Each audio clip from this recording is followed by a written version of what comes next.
जय मसीह की दोस्तों, क्या आपने कभी सोचा कि लोग एक ही तरह के एक ही जगह के परमेश्वर की आराधना करते हैं।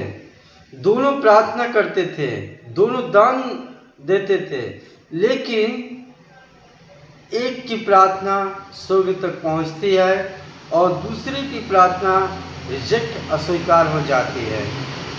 आज हम बाइबल की उस कहानी को देखने जा रहे हैं जिसमें मानव जाति इतिहास को बदल दिया। कैन और हाबिल दो सगे भाई थे, दोनों ने परमेश्वर को भेंट चढ़ाई, लेकिन ऐसा क्या हुआ कि परमेश्वर ने हाबिल के भेंट को बड़े प्यार से गले लगाया और कैन की भेंट को मुंह फेर कर ठुकरा दिया। अगर आप चाहते हैं कि आज के बाद कोई भी प्रार्थना, आपका कोई भी बलिदान परमेश्वर के सामने व्यर्थ ना जाए, तो इस वीडियो को बहुत ध्यान से देखना। आज का जो मेरा टाइटल है, परमेश्वर किसकी भेंट अस्वीकार करता है और क्यों।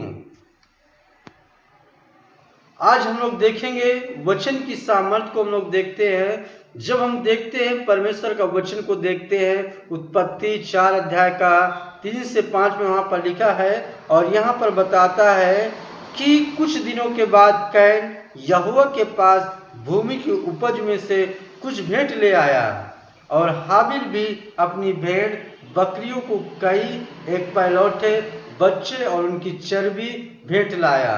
तब यहोवा ने हाबिल और उसकी भेंट को तो स्वीकार किया, पर कैन और उसकी भेंट को उसने स्वीकार न किया।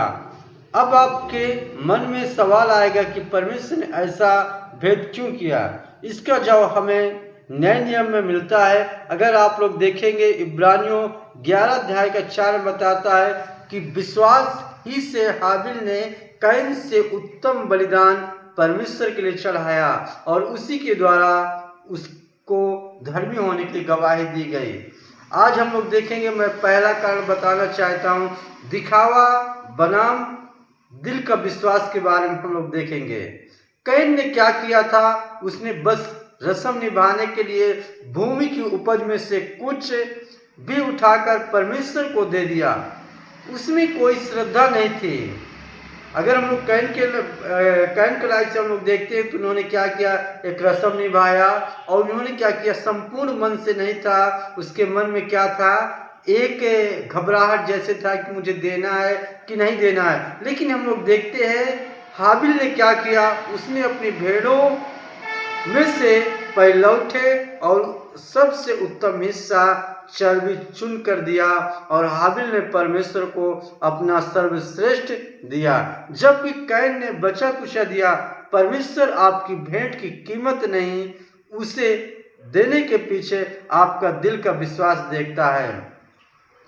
दूसरा कारण हम लोग देखते हैं, दूसरा कारण है कि लहू का बलिदान के बारे में देख सकते हैं कि हाबिल की भेंट में एक मासूम मेमने का लहू बहाया गया था। यह सिर्फ एक भेंट नहीं बल्कि यह भविष्य की ओर एक इशारा था।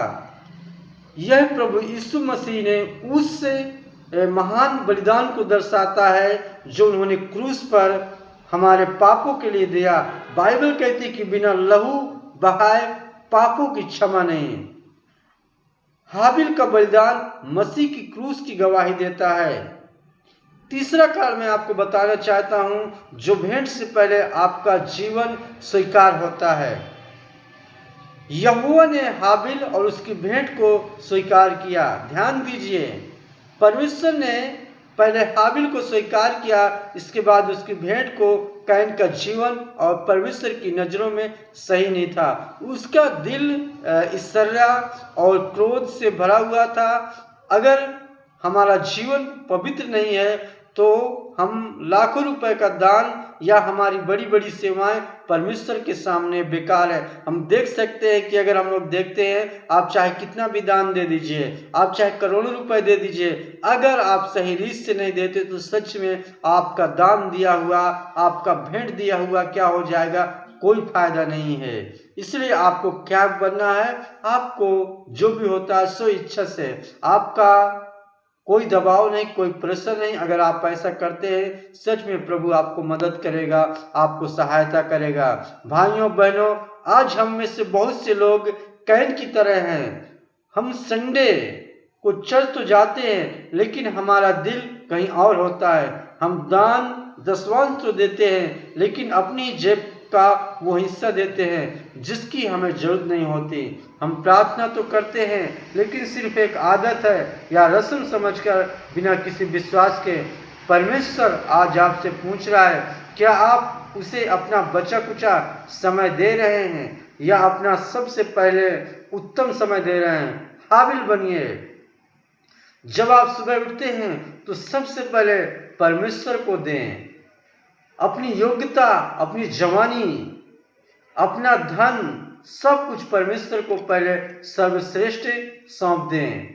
और आज मैं आपको बताना चाहता हूं कि इससे हम क्या सीखते हैं। इसका कंक्लूजन मैं आपको बताना चाहता हूं। परमेश्वर को आपकी चीजें नहीं, आपका पूरा दिल चाहिए।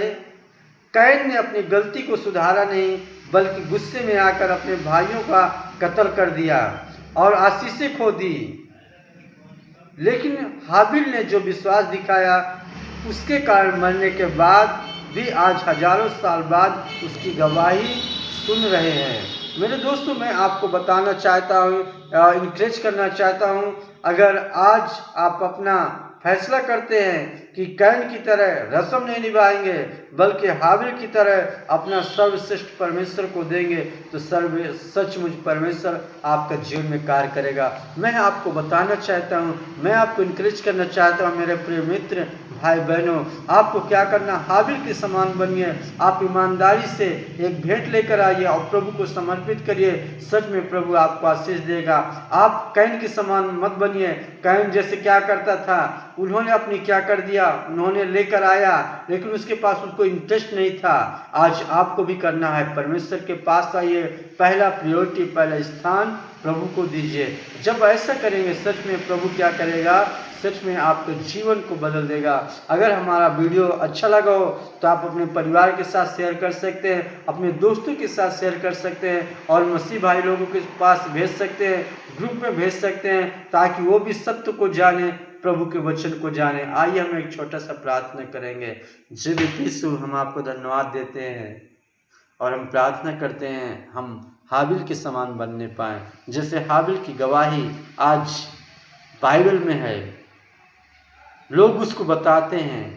हम प्रार्थना करते, बहुत से लोग हैं जो भी नहीं जानते हैं, चर्च तो आते हैं लेकिन फिर भी वही कैन के समान बनते हैं। हम प्रार्थना करते लोग चर्च में आने पाए और हाबिल के समान भेंट को वो लोग देने पाए। और हम प्रार्थना करते, पिता परमेश्वर, आप मदद कर, आप सहायता कर।